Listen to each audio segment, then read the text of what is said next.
जयपुर ग्रामीण के सांसद और हमारे सहयोगी भाई राजवर्धन सिंह राठौड़, सभी खिलाड़ी, कोचगण और मेरे युवा साथियों, सबसे पहले तो जयपुर महाखेल में मेडल जीतने वाले, इस प्रतियोगिता में शामिल होने वाले प्रत्येक खिलाड़ी,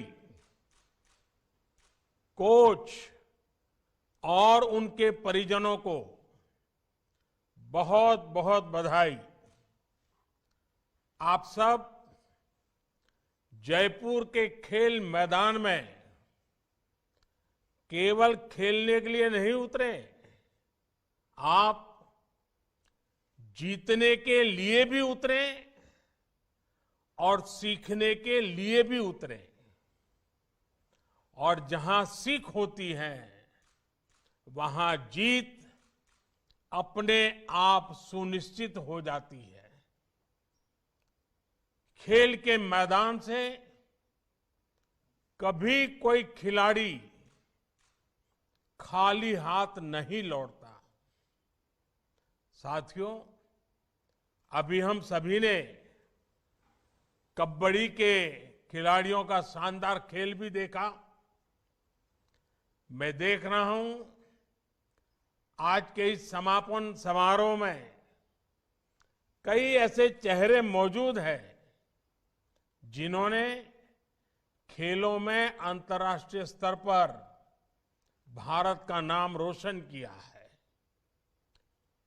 एशियन गेम्स के मेडलिस्ट राम सिंह दिख रहे हैं, ध्यानचंद खेल रत्न से सम्मानित पैरा एथलीट भाई देवेंद्र झांझड़िया दिख रहे हैं, अर्जुन अवार्डी साक्षी कुमारी और अन्य सीनियर खिलाड़ी भी हैं। यहां आए खेल जगत के इन सितारों को जयपुर ग्रामीण के खिलाड़ियों का उत्साहवर्धन करते देख मुझे बड़ी प्रसन्नता हो रही है। साथियों, आज देश में खेल प्रतिस्पर्धाओं और खेल महाकुंभों का जो सिलसिला शुरू हुआ है वो एक बड़े बदलाव का प्रतिबिंब है। राजस्थान की धरती तो अपने युवाओं के जोश और सामर्थ्य के लिए ही जानी जाती है। इतिहास गवाह है, इस वीर धरा की संतान ने रणभूमि को भी अपने शौर्य से खेल का मैदान बना देती है। इसलिए अतीत से लेकर आज तक जब भी देश की रक्षा की बात आती है तो राजस्थान के युवा कभी किसी के पीछे नहीं होते हैं। यहां के युवाओं के इस शारीरिक और मानसिक सामर्थ्य को विकसित करने में राजस्थानी खेल परंपराओं का बड़ा योगदान रहा है। सैकड़ों वर्षों से मकर संक्रांति पर आयोजित होने वाला खेल दड़ा हो या बचपन की यादों से जुड़े सितोलिया, रुमाल जपटा जैसे परंपरागत खेल हो, ये राजस्थान की रग रग में रचे बसे हैं। इसलिए इस राज्य ने देश को कितनी ही खेल प्रतिभाएं दी हैं, कितने ही मेडल देकर तिरंगे की शान को बढ़ाया है। और आप जयपुर वालों ने तो आपने तो सांसद भी ओलंपिक पदक विजेता चुना है। मुझे खुशी है कि राजवर्धन सिंह राठौड़ जी उनको देश ने जो दिया है उसे वो सांसद खेल स्पर्धा के जरिए नई पीढ़ी को लौटाने का काम कर रहे हैं। हमें इन प्रयासों को और विस्तार देना है ताकि इसका प्रभाव और भी व्यापक हो। जयपुर महाखेल का सफल आयोजन हमारे ऐसे ही प्रयासों की अगली कड़ी है। इस वर्ष 600 से ज्यादा टीमों का 6,500 युवाओं का इसमें भाग लेना इसकी सफलता का प्रतिबिंब है। मुझे बताया गया है कि इस आयोजन में बेटियों की भी 125 से ज्यादा टीमों ने हिस्सा लिया है। बेटियों की ये बढ़ती हुई भागीदारी एक सुखद संदेश दे रही है। साथियों, आजादी के इस अमृत काल में देश नई नई परिभाषाएं गढ़ रहा है, नई व्यवस्थाओं का निर्माण कर रहा है। देश में आज पहली बार खेलों को भी सरकारी चश्मे से नहीं बल्कि खिलाड़ियों की नजर से देखा जा रहा है। मैं जानता हूं युवा भारत की युवा पीढ़ी के लिए असंभव कुछ भी नहीं है। युवाओं को जब सामर्थ्य, स्वाभिमान, स्वावलंबन, सुविधा और संसाधन की शक्ति मिलती है तो हर लक्ष्य आसान हो जाता है। देश की इस अप्रोच की झलक इस बार की बजट में भी दिखाई दे रही है। इस बार देश के बजट में खेल विभाग को करीब 2500 करोड़ रुपए का बजट मिला है, जबकि 2014 से पहले खेल विभाग का बजट 800 साढ़े 800 करोड़ रुपए के आसपास ही रह जाता था। यानी 2014 के मुकाबले देश के खेल विभाग के बजट में लगभग 3 गुना बढ़ोतरी हुई है। इस बार अकेले खेलो इंडिया अभियान के लिए ही 1000 करोड़ रुपए से ज्यादा बजट दिया गया है। ये ऐसा खेल से जुड़े हर क्षेत्र से में संसाधनों और सुविधाओं का निर्माण करने की दिशा में काम आएगा। साथियों,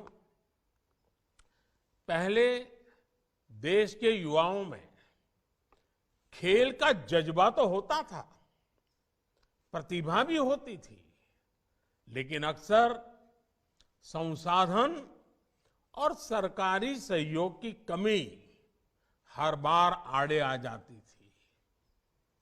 अब हमारे खिलाड़ियों की इस चुनौती का भी समाधान किया जा रहा है।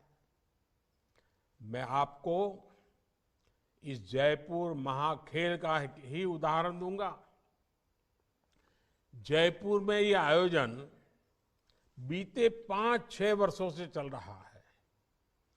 ऐसे ही देश के कोने कोने में भारतीय जनता पार्टी के सांसद अपने अपने क्षेत्रों में खेल महाकुंभों का आयोजन करवा रहे हैं।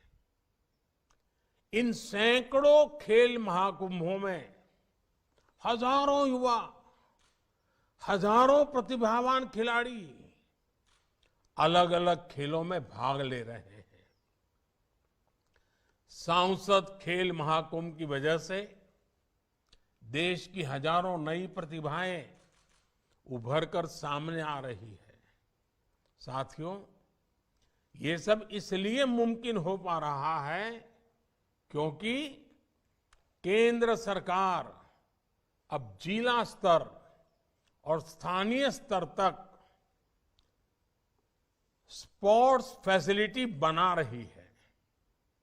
अब तक देश के सैकड़ों जिलों में लाखों युवाओं के लिए स्पोर्ट्स इंफ्रास्ट्रक्चर तैयार किया गया है। राजस्थान में भी केंद्र सरकार द्वारा अनेक शहरों में स्पोर्ट्स इंफ्रा का निर्माण हो रहा है। आज देश में स्पोर्ट्स यूनिवर्सिटीज भी बन रही हैं और खेल महाकुंभ जैसे बड़े आयोजन भी प्रोफेशनल तरीके से हो रहे हैं। इस बार नेशनल स्पोर्ट्स यूनिवर्सिटी को भी अधिकतम बजट प्रदान किया गया है। हमारा प्रयास है कि स्पोर्ट्स मैनेजमेंट और स्पोर्ट्स टेक्नोलॉजी से जुड़ी हर विद्या को सीखने का माहौल बने, जिससे युवाओं को इस क्षेत्र में कैरियर बनाने का अवसर मिलेगा। साथियों, पैसे की कमी के कारण कोई युवा पीछे न रह जाए, इस पर भी हमारी सरकार का ध्यान है। बेहतरीन प्रदर्शन करने वाले खिलाड़ियों को केंद्र सरकार अब सालाना 5 लाख रुपए तक की मदद करती है। प्रमुख खेल पुरस्कारों में दी जाने वाली राशि भी 3 गुना तक बढ़ा दी गई है। ओलंपिक जैसी बड़ी वैश्विक प्रतियोगिताओं में भी अब सरकार पूरी शक्ति से अपने खिलाड़ियों के साथ खड़ी रहती है। टॉप्स, TOPS, टॉप जैसी स्कीम के जरिए वर्षों पहले से खिलाड़ी ओलंपिक की तैयारी कर रहे हैं। साथियों, खेल में आगे बढ़ने के लिए किसी भी खिलाड़ी के लिए सबसे जरूरी होता है अपनी फिटनेस को मेंटेन रखना। आप फिट होंगे तभी सुपर हिट होंगे। और फिटनेस तो जितनी खेल के ही मैदान में जरूरी होती है, उतनी ही जिंदगी के मैदान में भी जरूरी होती है। इसलिए आज खेलो इंडिया के साथ साथ देश के लिए फिट इंडिया भी एक बड़ा मिशन है।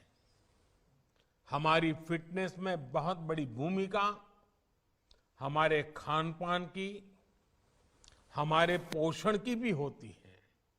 इसलिए मैं आप सबसे एक ऐसे अभियान की चर्चा भी करना चाहता हूं, जिसकी शुरुआत तो भारत ने की, लेकिन अब वो एक ग्लोबल कैंपेन बन गया है।